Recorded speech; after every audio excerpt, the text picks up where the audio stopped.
When most people hear the word Alabama, they think football, Forrest Gump, and memes. Alabama falls behind the rest of the country in most areas. 46th in annual household income, 47th in literacy, 49th in infant mortality. Overall, Alabama is ranked the 6th poorest state in the country. Despite these lackluster statistics, Alabama is rich in a different way. Alabama's freshwater biodiversity kicks every other state's ass. There are few places like it on Earth. Over 750 species of freshwater fish, over 80 different species of crawfish, and more aquatic turtles than you can count. Alabama does all right for a lowly flyover state. My name is Brother Swaggler. I'm a multimedia artist, conservationist, and angler from Birmingham, Alabama. And I'm obsessed with catching Alabama bass, or as we call them down here, spots. For those who don't know, Alabama bass are one of 14 species of black bass in the United States, under the genus Micropterus.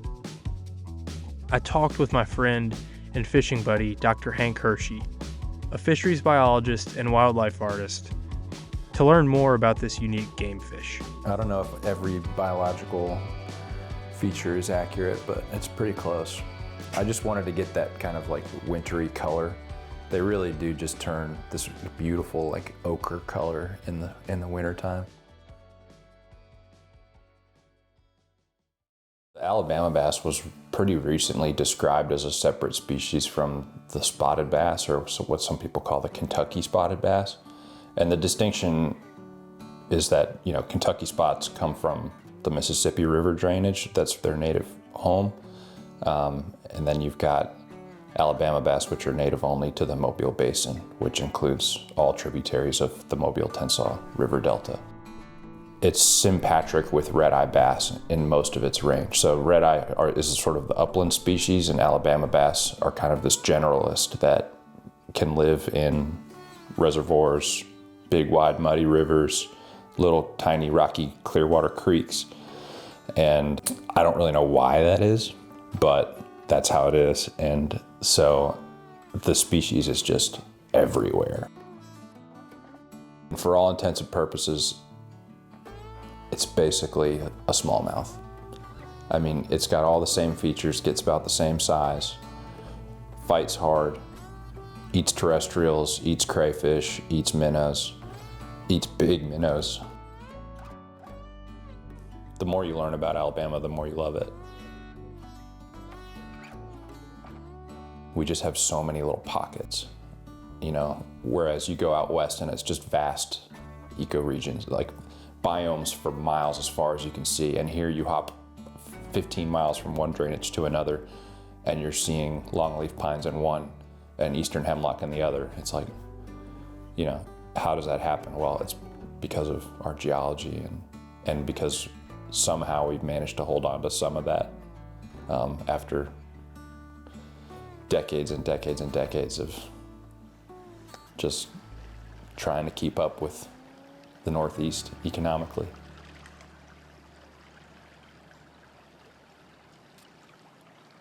February is a magic time of the year to fish in Alabama.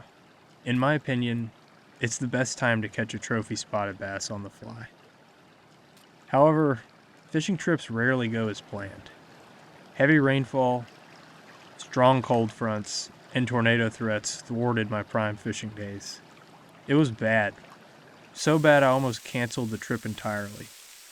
River gauges were running high and temps dropped well below freezing. I stuck it out and I enlisted the help of my fishing buddy, Robbie, who is an expert on Alabama bass in a way of his own. Consulted my astrologer last night and she said something about something to do with some planet somewhere, some shit, rings around the moon or something, saying that at 10 o'clock on this day, we're gonna find some fish around this creek or something. They said something like that. I'm not 100% sure. Robbie has been fishing the waters of central Alabama for many years. He built what I consider to be the best vessel for accessing Alabama's waters. A square stern canoe with a mud motor style outboard. But yeah, this thing's a hot rod. Should rev to 7,000 RPMs. River access in the Deep South is quite undeveloped. Most productive floats would be impossible to do in a single day. This build allows us to float higher stretches of tributaries, portage easily past obstacles, and motor out before the sun sets. A lot of people don't know, but there's a lot of crazy shit out there. Oh, fuck yeah, dude. And a lot of it happens to be here. Yes, sir! Yeah, he's not bad at all. Oh, fuck. Yeah. Woo, kinda crazy though.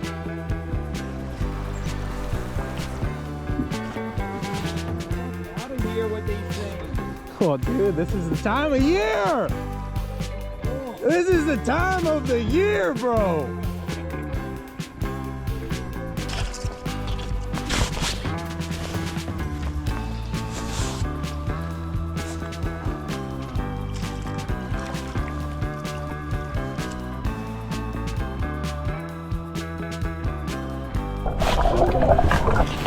Fucking A, that's a big one, dude. Dude.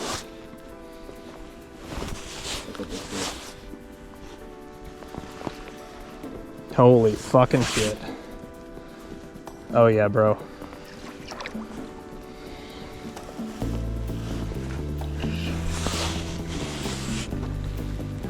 Oh yeah. Yes, sir! I think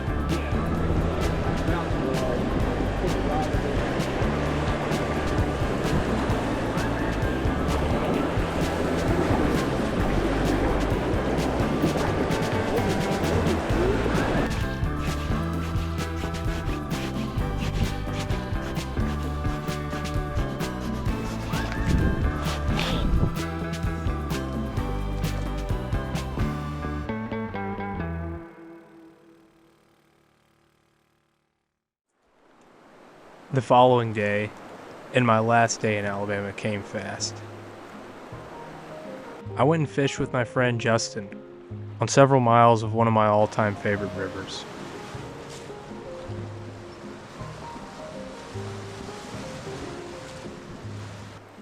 Casting in emerald pools backdropped by towering cliff faces takes you back to another place in time.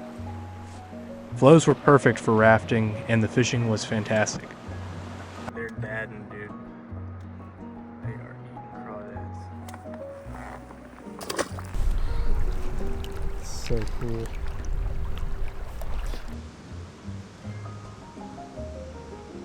I was lucky enough to boat a spot we taped right at 20 inches. How about that? Look at this fish, man.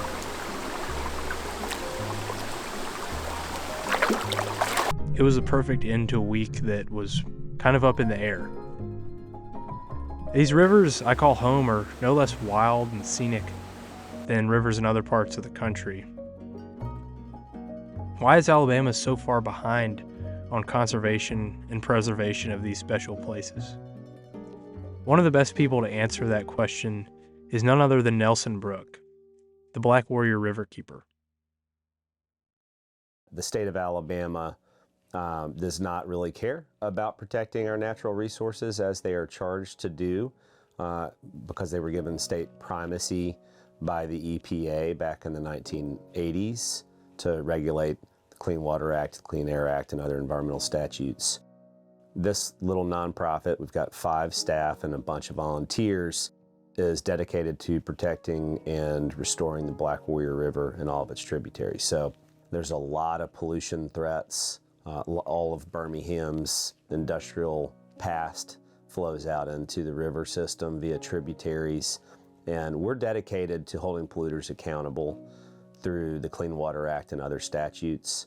We can file lawsuits in federal court to hold them accountable.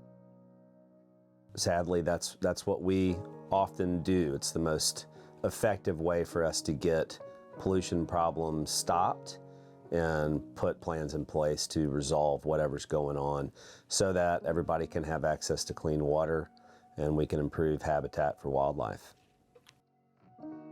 To me, natural resources protection is one of the top platforms that should be on the ballot, that should be in the debates at the national scale every single election cycle. And that's not going to happen unless voters are demanding that that be the case. Both parties have major issues when it comes to really protecting public health and the environment.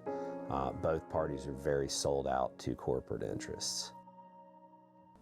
By having weak environmental regulations, the state of Alabama has a third incentive package for polluters. You can come here and operate more cheaply by having less stringent environmental regulations and very little chance of being fined or held accountable, even if you don't follow the weak regs that we're going to put on you. And that's very enticing. So we've got an influx of steel companies and car manufacturers and all the ancillary services that go along with that. Alabama's loaded with biodiversity. Think about, we've got more fish species than any other state in the country. So these states that have people flocking in just solely to fish for trout or salmon, I mean, we have dozens of native game fish that people love to target, you know, and they're gonna put them back and they're gonna all be here for somebody else to enjoy. Those industries are sustainable because they're not extractive. That's where Alabama is stuck. We've been stuck in an extractive economy that hurts the environment, that hurts workers, that hurts communities, and it hurts our natural heritage and history. You hear people from out of state say, "Oh, I've never been to Alabama," or "Oh, I've driven through there." They have no idea the natural resources we have because we just do such a poor job of protecting and promoting them.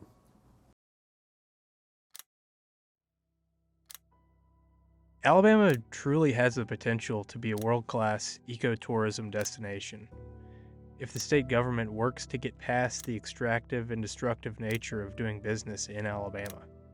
Alabama needs to build an economy that actually works for the people of Alabama.